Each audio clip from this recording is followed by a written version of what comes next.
O react, vamos para, quer dizer, mais um não, o nosso primeiro react do dia de hoje, tá bom? Vamos direto para o nosso react que veremos hoje por que o Brasil não tem bombas atômicas, do nosso querido Pedro Loz do canal Ciência Todo Dia, tá? Não esqueça de se inscrever no canal, deixar o like, comentar, compartilhar e vambora pro vídeo. Essa foto é o registro de um momento crucial da história do Brasil. No dia 18 de setembro de 1990, o então presidente Fernando Collor de Mello jogou não uma, mas literalmente duas pás de cal sobre o plano de uma bomba atômica brasileira. O local da ação não foi escolhido ao acaso. Ô, O caralho. buraco que Tá travado o vídeo, mano. Calma aí. Aí. aparece na imagem é o poço de testes nucleares escavados na Serra do Cachimbo, no sul Serra do do estado Cachimbo. do Pará. Essa estrutura era parte de um programa secreto criado pela ditadura militar, tocado em paralelo ao projeto nuclear. Esse sim bem conhecido, que é voltado à geração de energia. O assunto do vídeo de hoje é um dos pedaços mais obscuros da nossa história e que permaneceu quase 3 décadas na clandestinidade. Ele só foi descoberto depois que o Brasil voltou a ser uma democracia 5 anos depois dos militares deixarem o poder. E a notícia virou um escândalo internacional. Mas pouco depois do programa vir à tona, a ação de Collor enterrava tanto de maneira concreta quanto simbólica a busca do Brasil por uma bomba atômica. Mesmo assim, os esforços brasileiros para dominar tecnologias nucleares foi e ainda é crucial para o Brasil enquanto país. A gente pode até não se dar conta disso no dia a dia, mas ainda vivemos em um mundo em que tecnologia nuclear é extremamente importante. E quem sabe, eu diria que até fundamental. Desde o bombardeio dos Estados Unidos sobre as cidades japonesas de Hiroshima e Nagasaki, no fim da Segunda Guerra Mundial, o mundo nunca mais testemunhou o uso de armas nucleares em combates. Mas nós ainda vivemos na sombra delas. Os 5 países com assentos permanentes no Conselho de Segurança da ONU, os únicos com poder para vetar qualquer proposta ou decisão, são os mesmos 5 países com maior poderio nuclear do planeta Terra. E isso não é coincidência. E esses mesmos países que monopolizam armas nucleares costumam classificar como ameaças existenciais o possível uso ou produção de armas nucleares por nações fora desse círculo. Resumindo, o domínio de um país sobre a tecnologia nuclear está diretamente relacionado à sua posição hierárquica em um cenário global que favorece justamente os que já se inseriram nessa ordem mundial atômica. E a essa altura do vídeo, eu imagino que você esteja cheio de perguntas. Qual é a posição do Brasil nisso tudo? O quão Caralho, perto nós... mano, a Rússia tem 5.500 ogivas e os Estados Unidos tem 5.066, cara. Cara, isso é, pra mim, é uma bizarrice chegamos de ter uma bomba gigantesca. nuclear? Por que nós nunca fizemos uma? Mas se você quiser entender o porquê de o Brasil não ter bombas nucleares, nós precisamos voltar no tempo para entender como a maior tragédia nuclear da história mudou o Brasil e o mundo para sempre.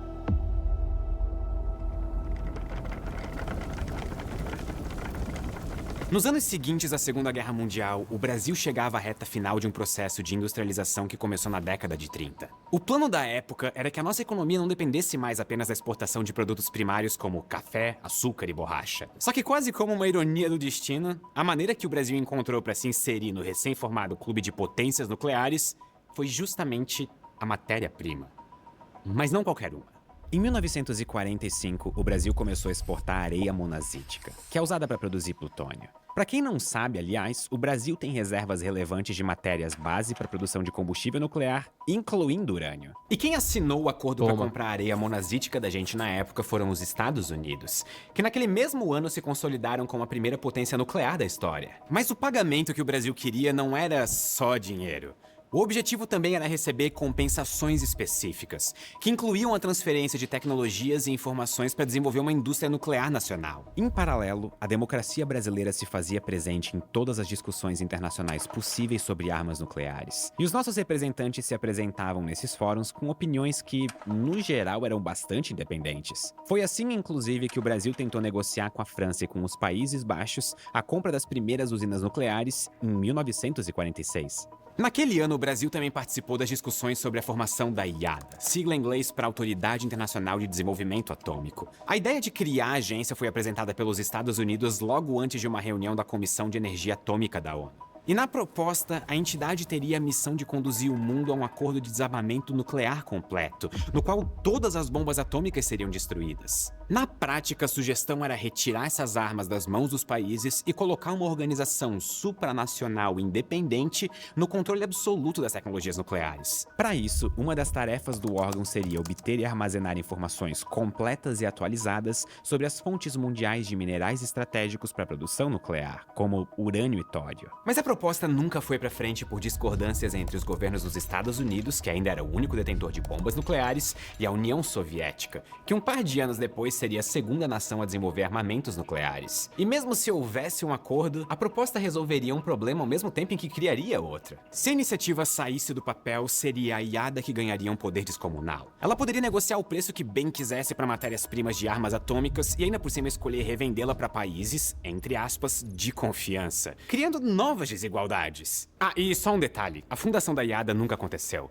Ela só foi discutida por um bom tempo. Em 1957, a Agência Internacional de Energia Atômica foi criada, e ela sim perdura até hoje. O Brasil, representado nas discussões pelo almirante Álvaro Alberto da Mota e Silva, até aceitaria algo assim se, além de dinheiro, nosso país também recebesse tecnologias nucleares como contrapartida extra pela venda das matérias-primas que o Brasil tinha. Tinha de sobra, inclusive. Só que essa intenção brasileira de desenvolver a própria indústria nuclear era vista com desconfiança pelas principais potências nucleares: os Estados Unidos, o Reino Unido e a União Soviética. Se um país domina o uso energético e industrial de tecnologias nucleares, ele tem energia limpa. Mas ele também está a um passo de desenvolver bombas atômicas de forma independente. E não era do interesse das principais potências do mundo permitir que um país periférico acumulasse esse poder. Era do interesse delas que qualquer ordem nuclear internacional limitasse a capacidade de novos países se tornarem potências nucleares. E, do outro lado, países com pretensões nucleares não queriam deixar que acordos internacionais travassem as suas ambições. Até porque fazer uma bomba nuclear é a parte, entre muitas aspas,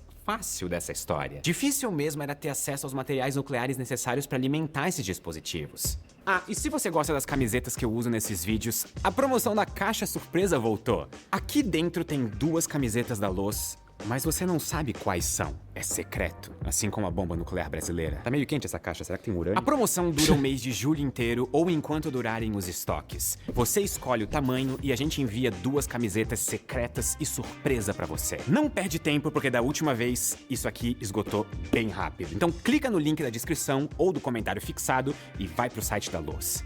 E agora de volta pra bomba nuclear brasileira. Enquanto o mundo debatia como estabelecer limites para a tecnologia nuclear...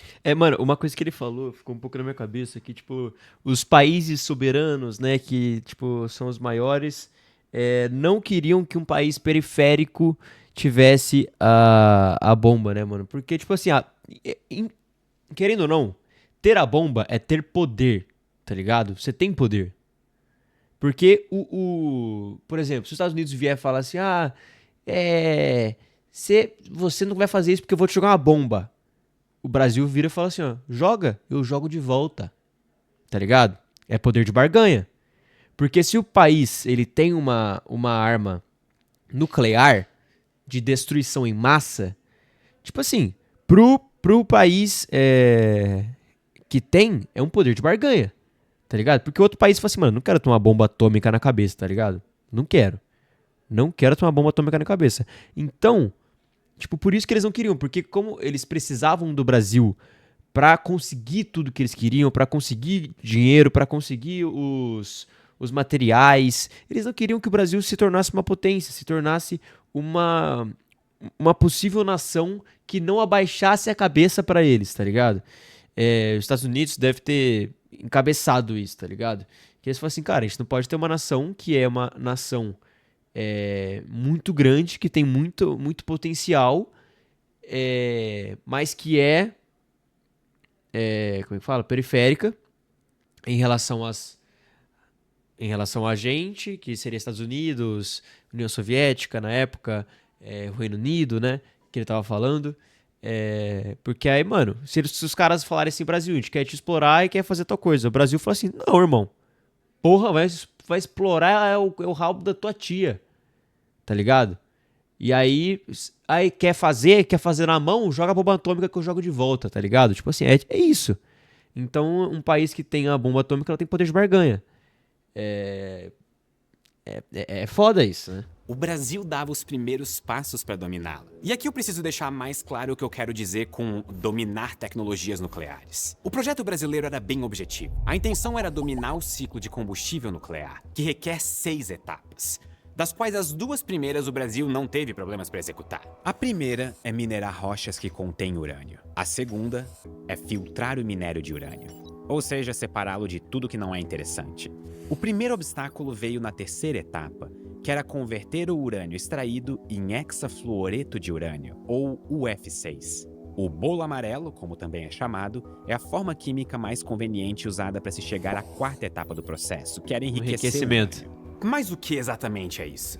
O minério de urânio puro é composto de 2 isótopos, o urânio 238 e o urânio 235. E é esse segundo tipo o que tem as propriedades mais interessantes para se usar tanto em reatores quanto em bombas. Submarinos nucleares, por exemplo, precisam de urânio com 20% do isótopo 235. Já as bombas precisam que esse percentual ultrapasse os 80%. O problema é que o urânio 235 representa menos de 1% da composição do minério de urânio na natureza. E para se conseguir o domínio do ciclo nuclear, um país precisa ser capaz de criar urânio com altas concentrações do isótopo de urânio 235, que se consegue justamente através do chamado enriquecimento de urânio. São esses 2 estágios, a conversão e o enriquecimento, que são o grande problema tecnológico na busca do domínio do ciclo nuclear. Já a quinta etapa é a produção de combustível para uso em usinas. E a última é o uso desse combustível na geração de energia. Um país com a capacidade de executar todas essas capacidades é um país que domina o ciclo de energia nuclear. E essa indústria abre as portas para diferentes aplicações dessa energia, como em submarinos e bombas nucleares, e permite até mesmo a exportação de combustível nuclear. Só que dominar esse ciclo não é nada fácil. Os Estados Unidos foram os primeiros, em 1945, seguidos pela União Soviética 4 anos depois. Em 1952, a Inglaterra também chegou lá com a ajuda dos Estados Unidos. E depois de um hiato que durou 8 anos, a França foi a próxima em 1960. E a China também entrou para a lista de potências nucleares em 1964.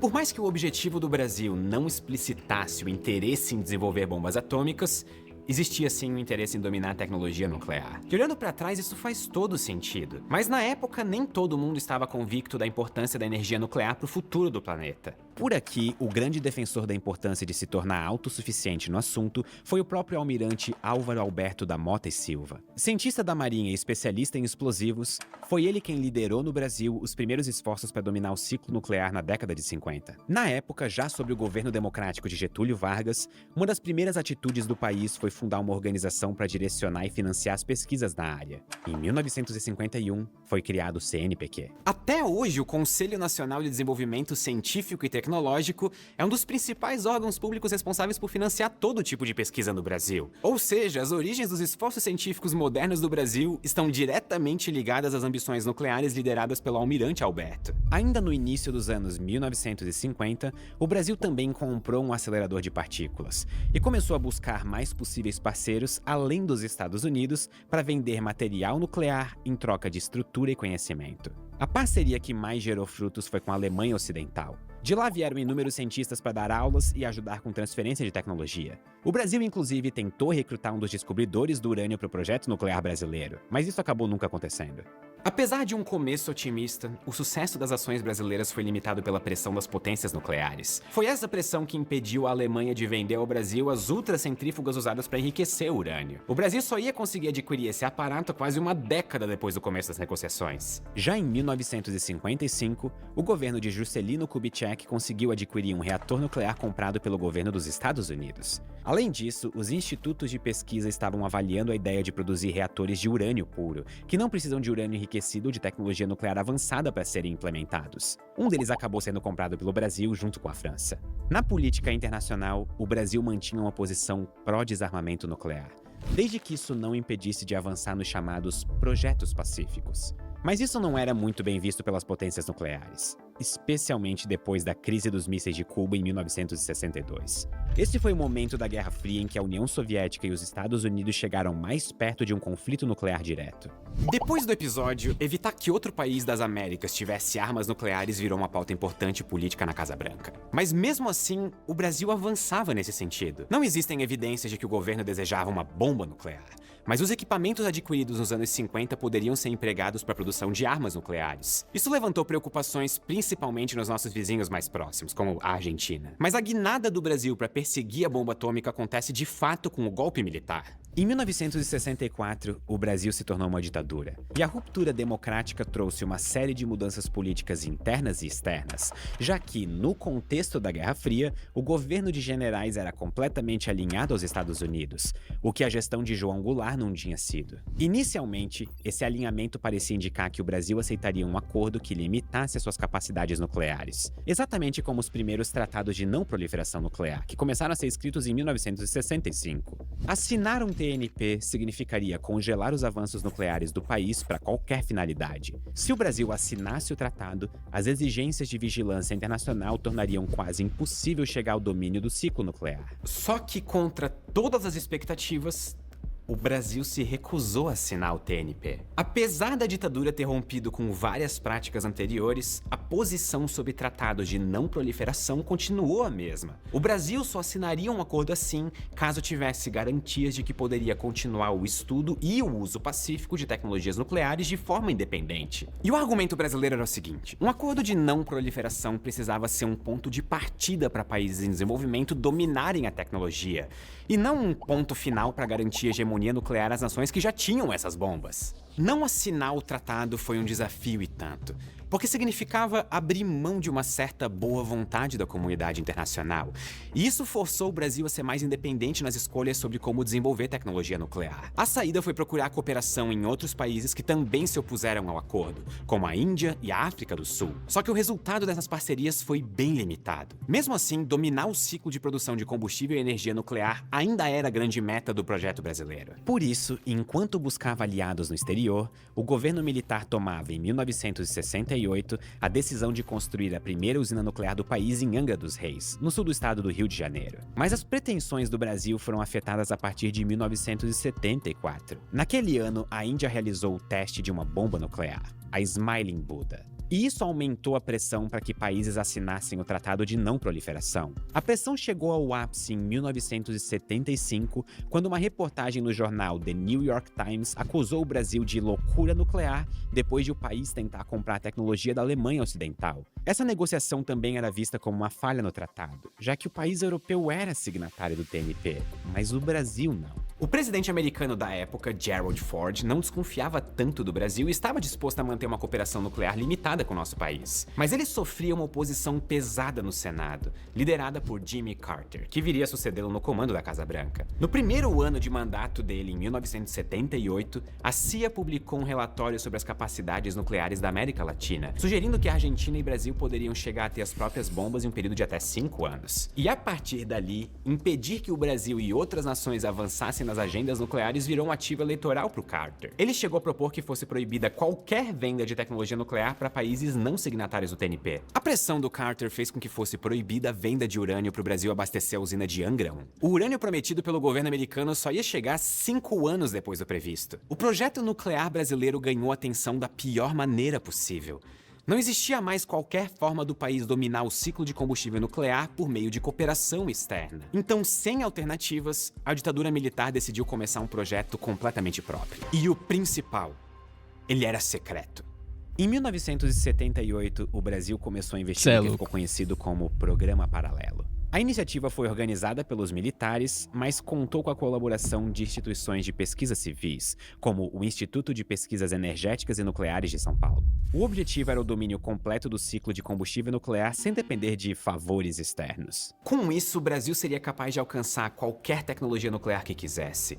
E o plano era chegar a esse estágio trabalhando simultaneamente em diferentes subprojetos. O projeto Remo tinha como objetivo desenvolver um mini-reator para um submarino nuclear cujo casco seria construído pelo Projeto Chalana.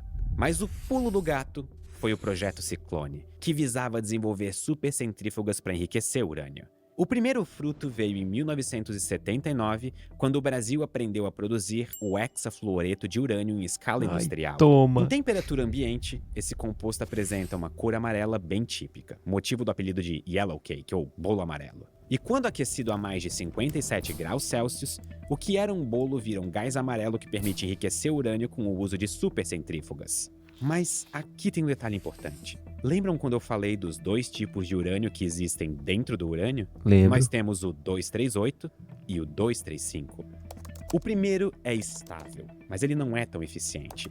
Já o segundo é bem mais escasso, mas também é o responsável pelas reações nucleares mais intensas. E o que determina a diferença entre os dois é o número de nêutrons no núcleo de cada um. O urânio 238 tem 146 nêutrons, e o urânio 235 tem 143. Essa diferença de 3 nêutrons que torna o urânio 235 mais instável e apenas 1,27% mais leve. Você deve lembrar que apenas 0,7% do urânio mineral é composto pelo urânio 235. E esse percentual deve ser de pelo menos 5% para que o urânio seja útil para abastecer uma usina nuclear. Para se obter essa concentração ideal, a física se utiliza da minúscula diferença de massa entre os dois isótopos por meio de uma manobra que só foi possível graças à tecnologia de centrífugas desenvolvidas pelo programa Paralelo. E uma forma bem didática de demonstrar como isso funciona é a seguinte. Pegue uma garrafa vazia. Agora, encha o interior dela com um pouco de água e deixe o resto vazio. Na sequência, gire a garrafa e nesse momento você vai ver que a água é empurrada para o fundo da garrafa. Já o ar, que é mais leve, acaba se concentrando do lado oposto, que fica mais perto da tampa. O resultado é o mesmo se você trocar água por urânio, mas não tente isso em casa. Ao girar um tubo com urânio gasoso, o urânio 235, que é mais leve, tende a se concentrar perto do eixo de rotação. Já o urânio 238 é jogado para fora, ou seja, girar gás de urânio causa uma separação entre os dois tipos de urânio. Caralho, que da hora. Por isso, é só coletar a parte com mais urânio 235, converter o gás de volta para a forma metálica e voilá. Você acaba de produzir urânio enriquecido. E de quebra, ainda dá para aproveitar a parte que sobra, que é formada basicamente por urânio 238 quase puro, ou urânio depletado para os íntimos. Ele é bem importante para a indústria porque é usado na fabricação de munições altamente perfurantes e contrapesos industriais. E você pode até estar se perguntando que da hora. Onde que está a dificuldade de enriquecer urânio se o conceito da supercentrífuga é tão simples. E de fato, na teoria parece fácil, mas não é como se desse para fazer isso usando uma garrafa ou uma máquina de lavar. Acreditem, eu tô brincando. O desafio da engenharia para colocar esse conceito em prática é muito absurdo. Os números exatos são secretos, mas a estimativa é que as centrífugas precisam de uma taxa de rotação de dezenas de milhares de vezes por segundo. Não é à toa que elas são chamadas de supercentrífugas. Essa frequência é tão alta que ela produz energia suficiente para gerar uma força na ordem de milhões de vezes a gravidade da Terra. E se você está achando que essa história de projeto nuclear secreto parece muito uma coisa de filme de espião, você está certo. Na época, a ditadura usava diversos artifícios de inteligência para avançar na produção de centrífugas.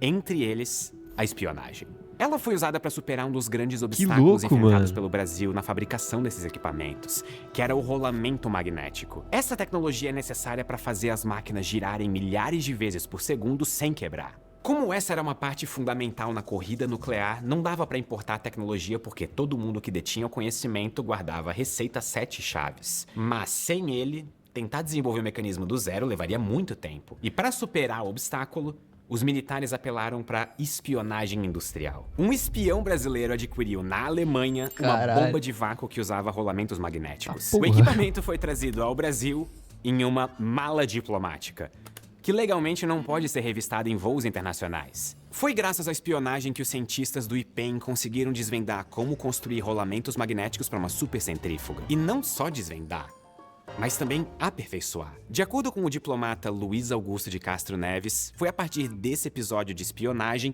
que o IPEM desenvolveu o circuito de rolamento magnético mais avançado do mundo, significativamente melhor do que outros métodos de enriquecimento usados em outros cantos do planeta. O Brasil também traficou antigas centrífugas de enriquecimento da Alemanha, transportadas aos pedaços e escondidas em caixas de eletrodomésticos, como batedeiras e chocolateiras. Você pode não estar acreditando, mas a espionagem era pra valer. Em um desses episódios, um diplomata brasileiro traficou 101 interruptores industriais de prata necessários para alimentar supercentrífugas. Disjuntores como esses eram um segredo industrial, comercializados só dentro da França. Menos de um ano depois, um paquistanês foi preso por transportar exatamente o mesmo componente. Os esforços científicos combinados com a atuação dos agentes da inteligência vieram a dar frutos na década de 80. Em 1984, o IPEM começou a enriquecer urânio em um processo 100% nacional. E mesmo sendo bem sucedido desenvolvendo a própria capacidade de produção nuclear, o Brasil não desistiu de buscar parcerias internacionais. Duas foram especialmente notáveis. A primeira delas aconteceu entre os dois maiores países latino-americanos. Historicamente, Brasil e Argentina nutriram de uma grande rivalidade. Os argentinos reclamavam até que a hidrelétrica de Itaipu foi construída muito perto da fronteira do país, e que mesmo assim eles nunca foram envolvidos no processo. Mas, para além das diferenças, a Argentina, que também vivia uma ditadura militar, era muito crítica de tratados de não proliferação e também contava com um projeto nuclear bem avançado, mais até do que o brasileiro.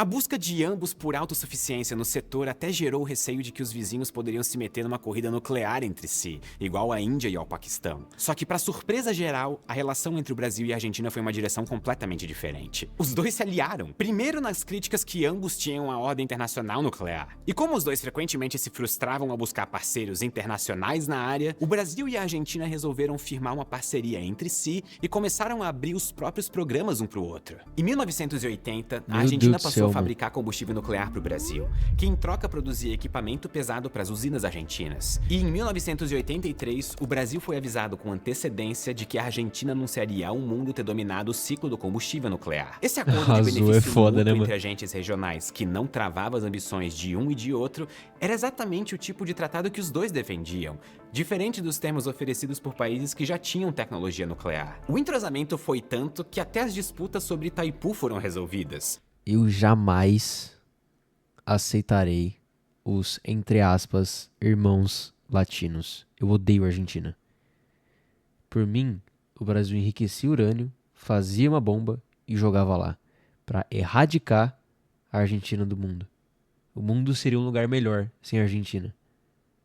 Eu cravo isso. Eu tenho certeza absoluta disso, que o mundo seria um lugar melhor sem argentinos. E em parte graças ao entendimento em torno das demandas sobre tecnologia nuclear. Vou virar persona não grata na Argentina, tá ligado? É piada, gente. Será? Se geralmente armas nucleares geram hostilidade, nesse caso elas funcionaram como uma plataforma de cooperação, que cresceu ainda mais depois que os dois países voltaram a ser democracias. Mas foi ainda durante os anos de chumbo que o Brasil chegou mais perto de ter a própria bomba nuclear. Na metade da década de 80, a ditadura daria lugar à democracia depois de 21 anos de repressão. E foi nessa reta final que alguns militares da Força Aérea tiveram uma ideia que, digamos, foi um tanto quanto mal calculada. Para marcar o fim do regime e celebrar os avanços nucleares do período, eles pensaram que seria uma boa ideia simplesmente explodir uma bomba nuclear. Importante, boa. Tudo de maneira pacífica. Sim, você ouviu direito. A ideia era usar uma bomba atômica como se fosse fogos de artifício para marcar o fim da ditadura militar. Mas calma, porque piora. O urânio usado nessa hipotética bomba atômica comemorativa não teria como ser brasileiro, já que não daria para produzir material nuclear suficiente a tempo. Mas isso não seria um problema, já que a China tinha vendido alguns quilos de urânio e plutônio para os militares estudarem.